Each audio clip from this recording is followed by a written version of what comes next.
The earth trembled. A deafening roar split the serenity of the Montana sky. Old man Henderson, wrinkles etched deep with the stories of a life well lived, looked up from his porch. His weathered hand, still strong despite the years, tightened around his mug of coffee.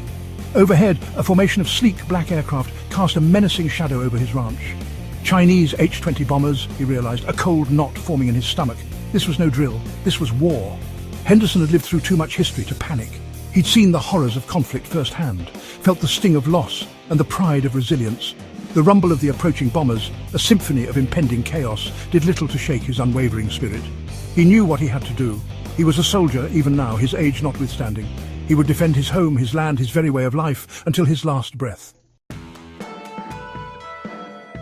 Moving with a swiftness that belied his years, Henderson set his mug down. He strode inside his modest home, each step echoing with the grim determination burning in his chest.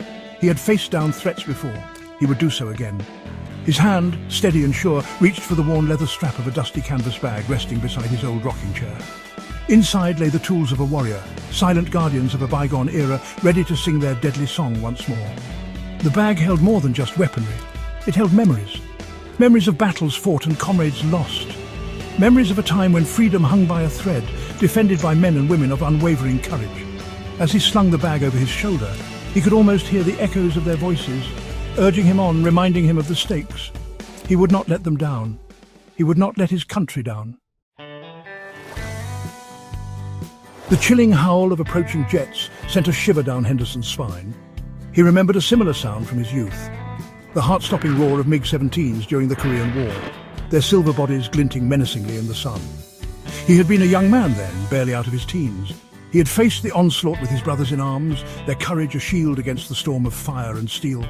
The memories came flooding back, vivid and raw, the biting cold of the Korean winter, the acrid smell of gunpowder and fear, the sight of his friends falling, their dreams cut short by enemy fire.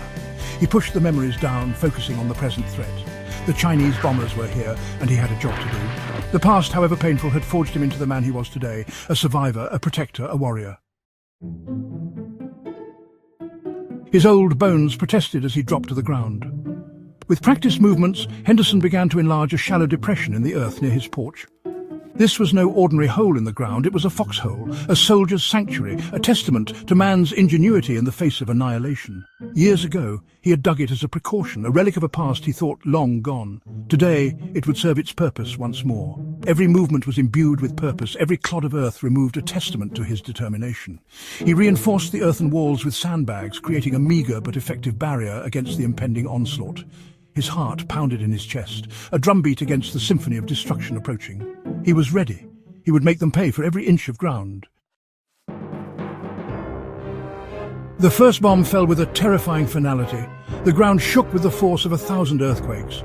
Henderson, huddled in the cramped confines of his foxhole, felt the shockwave ripple through the air, a physical manifestation of the destructive power unleashed upon his world. Debris rained down around him, a macabre hailstorm of splintered wood and shattered glass. He peeked cautiously from his shelter. The world outside was a scene of utter devastation. His home, once a beacon of warmth and comfort, was engulfed in flames. Trees lay shattered and smouldering, their once proud forms reduced to twisted wreckage. The air was thick with the stench of explosives and burning wood. But through the smoke and chaos, Henderson saw something else. Something that sent a surge of fury coursing through his veins. The Chinese bombers, their deadly cargo delivered, were turning back for another run. They flew low, almost arrogantly, as if confident in their ability to crush any resistance. But they had underestimated old man Henderson. They had underestimated the spirit of a nation forged in the fires of freedom. And they were about to learn a costly lesson. He had anticipated this. With the care and precision of a seasoned hunter, Henderson positioned his weapon, the cold steel a familiar weight against his shoulder. The M2 Browning, a weapon as iconic and dependable as the nation it defended, was ready to bark its defiance. He would make them pay for every life they sought to extinguish, for every dream they sought to crush. This was his land, these were his people, and he would be damned if he let them take it without a fight. Just as the H-20s began their second bombing run, a new sound pierced the air. A sound that sent a surge of hope through Henderson's weary heart. It was the distinctive roar of jet engines, but not the deep rumble of the Chinese bombers. This was something different, something powerful, something American. Twin streaks of grey, sleek and deadly as falcons, screamed across the sky. F-16 Vipers, the pride of the US Air Force, engaged the H-20s in a breathtaking aerial ballet of death. Missiles streaked through the air, leaving trails of smoke and fire in their wake. Explosions lit up the sky as the Vipers, nimble and precise, outmaneuvered their larger foes. The tables had turned. The cavalry had arrived. The fight was over quickly. Outmatched and outgunned, the remaining Chinese bombers were either shot down or forced to flee, leaving a trail of smoke and defeat in their wake.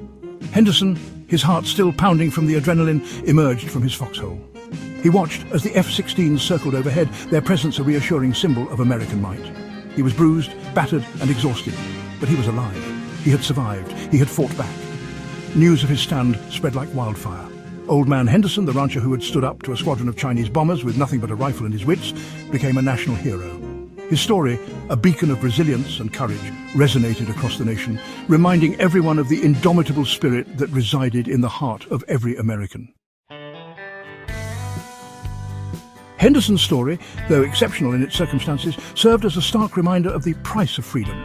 It was a price paid not only by soldiers on distant battlefields, but by ordinary citizens thrust into extraordinary circumstances. His courage, his refusal to back down, his unwavering belief in his right to defend his home, resonated with people across the globe. He became a reluctant symbol of resistance, his weathered face gracing the covers of magazines and newspapers worldwide. He received accolades and awards, but for Henderson the true reward was the outpouring of gratitude from ordinary people. They saw in him a reflection of their own courage, their own willingness to stand up for what they believed in. His story was a stark reminder that freedom was not free. It was a precious and fragile thing, something to be cherished and defended always by every generation.